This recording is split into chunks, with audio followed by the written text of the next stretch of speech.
Meanwhile, Minsu walked from the school cafeteria to her dorm room, carrying her lunch. As she walked, she could feel students staring and whispering about her. But she ignored them, relieved that their comments were positive. Entering her room, she was stunned to find Sunjin's father standing inside. She greeted him cautiously and was about to ask how he had gotten in when he explained that security had let him in and that he wanted to talk to her. Minsu braced herself, ready to tell him she would not break up with Sunjin if that was what he had come for. Looking at her, he expressed that he loved his son more than anything and had always wanted the best for him. He admitted that he had pushed Sunjin hard, teaching him how the world worked, but sometimes forgetting that he was human, not a machine.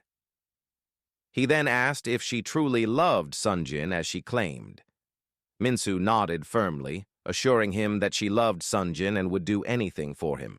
For the first time, he acknowledged that he had never seen this side of his son before. He never thought Sunjin could fight for something so fiercely. He then stated that he had come personally to give Minsu his blessing and that he would no longer oppose their marriage. He had only wanted to confirm that her love for Sunjin was real. Minsu stood there, speechless. She could hardly believe that the most intimidating man she had ever met was humbling himself before her. As she processed his words, Sunjin's father looked around her dorm room, then turned to her and said that he would talk to Sunjin about her moving in with him. He added that he wasn't comfortable with his future daughter-in-law staying in such conditions.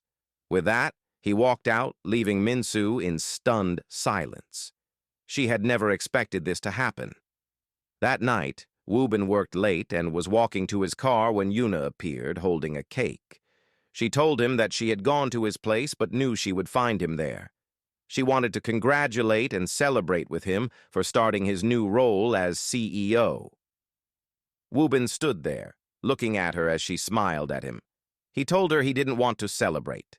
Concerned, Yuna asked why, reminding him that this was a big achievement. Woobin laughed a little, realizing that she had chased him all day, wanting to date him, yet knew nothing about his life.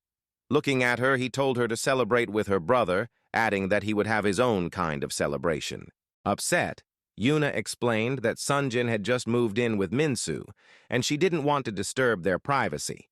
A bit hurt, Woobin told her that 3 people were not too many, and that she could always use the opportunity to get to know Minsu better. He poked the cake with his finger, licked the cream off, then touched her head and called her "little sister," telling her that the cake was good. He told her to go home, reminding her that it was dangerous at night.